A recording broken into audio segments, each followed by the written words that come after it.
타석용어의 생명의 말씀 타석강의 제9강 인과율과 하늘의 법칙. 인과율과 하늘의 법칙 첫 번째 시간으로 선을 행하다가 받는 고난이란 제목으로 말씀드리겠습니다. 제9강 인과율과 하늘의 법칙. 선을 행하고도 고난을 받는다. 그러므로 여러분이 열심히 선한 일을 하면 누가 여러분을 해치겠습니까? 그러나 정의를 위하여 고난을 받으면 여러분은 복이 있습니다. 그들의 위협을 무수하지 말며 흔들리지 마십시오. 다만 여러분의 마음속에 그리스도를 주님으로 모시고 거룩하게 대하십시오. 여러분이 가진 희망을 설명하여 주기를 바라는 사람에게는 언제나 답변할 수 있게 준비를 해 두십시오. 그러나 온유함과 두려운 마음으로 답변하십시오. 선한 양심을 가지십시오. 그리하면 그리스도 안에서 행하는 여러분의 선한 행실을 욕하는 사람들이 여러분을 헐뜯는 그 일로 부끄러움을 당하게 될 것입니다. 하나님께서 바라시는 뜻이라면 선을 행하다가 고난을 받는 것이 악을 행하다가 고난을 받는 것보다 낫습니다. 베드로전서 3장 13절에서 17절. 첫 번째, 선을 행하다가 받는 고난. 일전에 한 번 본 일이 있는 말씀입니다. 하나님께서 바라시는 뜻이라면 선을 행하다가 고난을 받는 것이 악을 행하다가 고난을 받는 것보다 낫습니다. 베드로전서 3장 17절. 지금 우리가 아침 저녁으로 집안에서나 집 밖에서 쓰는 말과는 조금 다르게 쓰이는 말로서 언뜻 알아듣기 어렵습니다. 이런 어려운 이야기에 대해 사람들은 서로 다르게 여러 가지로 해석을 합니다. 같은 말을 가지고 보다 쉽게 풀이해놓고 깨달았다고까지 합니다. 여러분도 이 말씀을 알고 있다고 할지 모르겠습니다. 이 말씀은 우리들 믿는 사람 모두가 알고 있습니다. 그리스도인들이 가장 많이 쓰는 말이라 하겠습니다. 우리 사회에서도 걸핏하면 이 말을 합니다. 일제 강점기에 많이 쓰는 말이었는데 지금도 마찬가지입니다. 이것은 보통 쓰는 말과 좀 다릅니다. 하느님이 바란다면 선을 행하다가 고난을 받는 게 악을 행하다가 고난을 받는 것보다 낫다고 하였습니다. 보통 사람으로서는 할 수 없는 말입니다. 그렇게 말하고 그 말을 따르는 사람이 없습니다. 우리가 사는 이 상대 세계에서는 기껏 정신을 차려보아야 인과관계에만 그칩니다. 인과율에 대해서만 정신을 차립니다. 물리니 과학인이 하는 것이 인과율입니다. 요즘 과학을 한다는 사람 가운데는 새로운 발전과 발견을 그 자체의 즐거움을 위하여 한다거나 과학을 위해 과학을 한다는 식의 주장을 펼치는 사람들이 있습니다.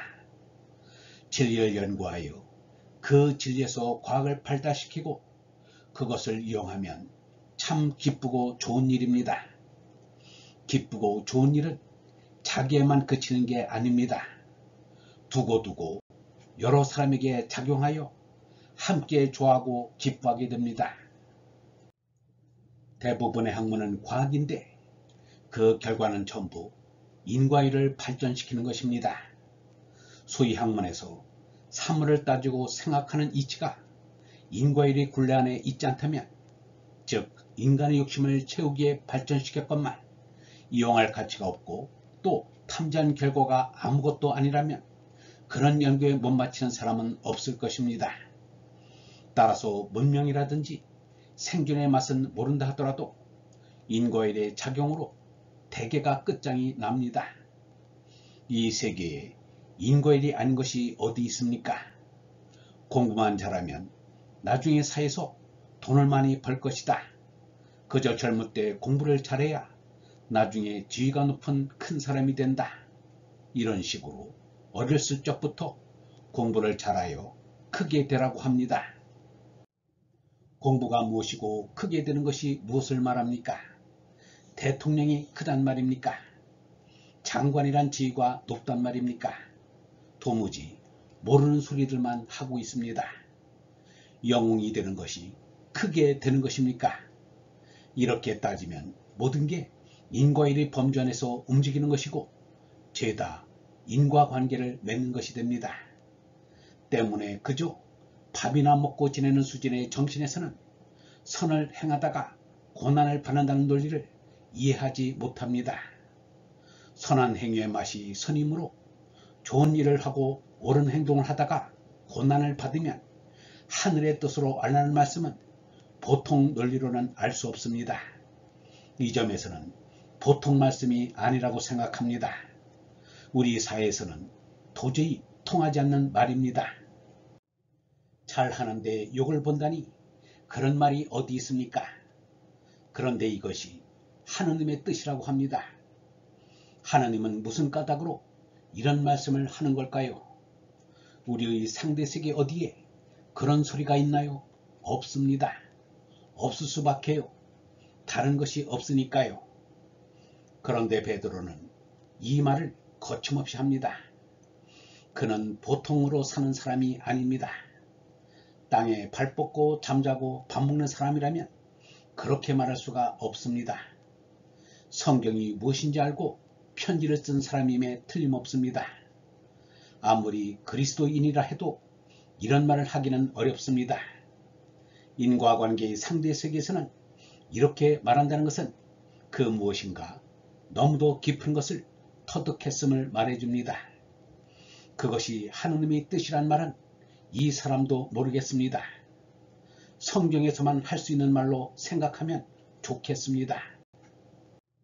선을 행하다가 고난을 받는 것이 악을 행하다가 고난을 받는 것보다 낫다고 했는데 이 낫다에 대해 생각해 보겠습니다. 우리는 꼭 하느님의 인정을 받고 하느님 말씀대로 살기를 바랍니다. 이것이 신앙이라고 생각합니다.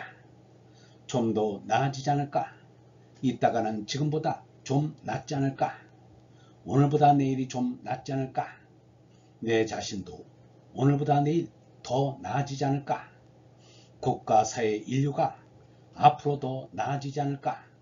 이처럼 나아지면 좋겠다는 이상을 갖고 있다는 말입니다. 인과일이 지배하는 세상에서 우리는 결과만 바라보며 삽니다.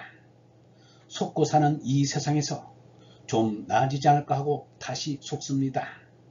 그래서 나아지지 말고 그냥 있든지 아무것도 하지 않고 그냥 그대로 내버려 두든지 하는 게 어쩌면 훨씬 나을 거라고 할 수 있을지 모르겠습니다.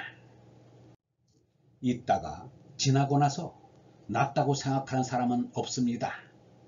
속고만 사는 세상에 몇 걸음만 가서 또다시 속기만 하니까 이제는 그만 속겠다고 조사를 합니다.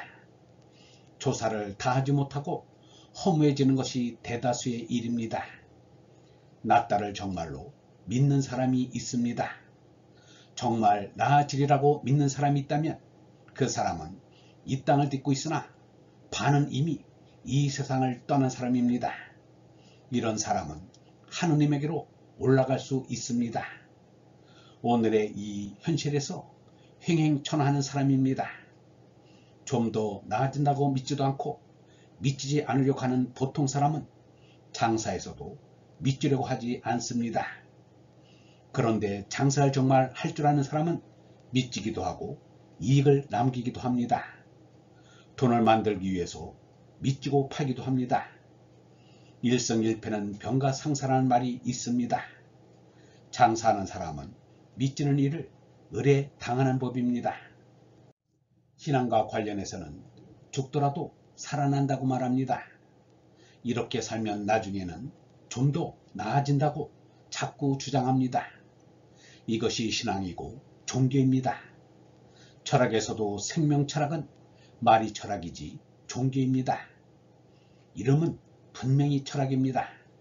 하지만 말씀이 신앙이고 철학이라면 그 말씀은 신앙의 기원을 이루는 것이니 생명철학도 이 경지로 들어가면 신앙이 됩니다.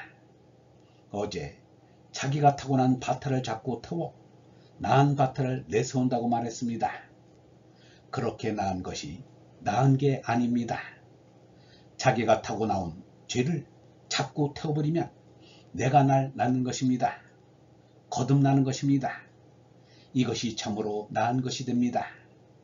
여기 나라는 것도 줄곧 나오지 않았으면 없습니다. 나으니까 자꾸 나옵니다.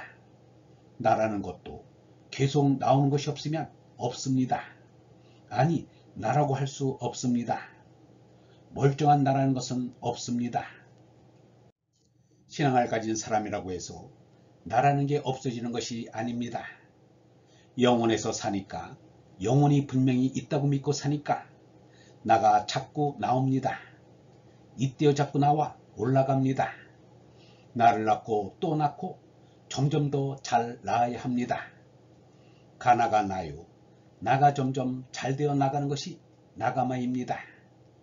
정신계에서 나라는 것이 점점 높이 되어 나가고 나아지면 힘도 점점 커집니다.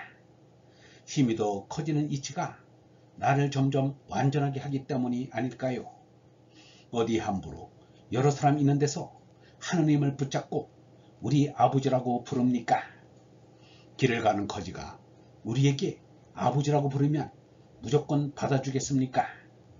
아버지처럼 말해줄 수 있습니까? 우리 인간과 같은 거지가 또 어디 있습니까? 새나 짐승들은 부자입니다. 무슨 걱정이 있겠어요? 사람은 마음을 항상 비워둬야 하고 괴로워해야 하니 사람처럼 불쌍한 가난뱅이는 없을 것입니다. 그런 우리에게 두려워하지 말고 구하라고 구하면 주시겠다고 하였습니다. 이처럼 아버지의 살림살이를 맡고 있으니까 나아질 것이 나아져야 할 게 아니겠습니까? 아버지한테 좀 더 가까워져야 할 것이 아니겠습니까? 나아지는 것은 물론 정신인 나입니다.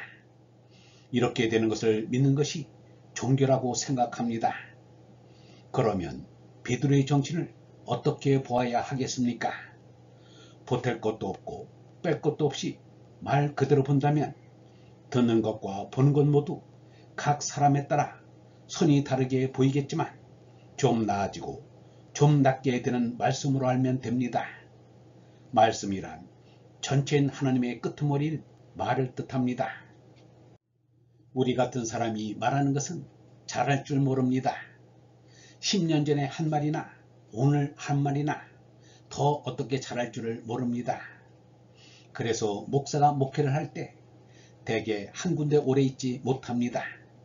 그 사람을 오래 있게 하지도 못합니다. 이치에 맞는 것을 다 풀어놓으면, 그러니까 3년이나 4년쯤 목회를 하고 나면 더 말할 것이 없게 됩니다. 한 말 또 하고 또 하니까 듣는 사람도 없습니다. 그래서 자리를 옮기게 된다고 합니다. 그냥 딴 곳에 가서도 레코드 노릇을 합니다. 생명 있는 레코드가 아닙니다. 자기 생명은 자꾸 나갈 것입니다. 나가자 해서 남의 앞에서 힘잘할 때까지 나가서 말하게 됩니다. 이렇게 말하면 어폐가 있는 것 같습니다만 이 사람의 말은 밤낮 같은 말로 들리겠지만 다른 말입니다. 어제의 내가 오늘의 나는 아니기 때문입니다. 아까 걸어올 때의 내가 지금 이 자리의 나는 아닙니다. 방금 한 말은 10년 전의 한 말과 같지 않습니다. 영성신학원 다속 아카데미의 하늘소리였습니다.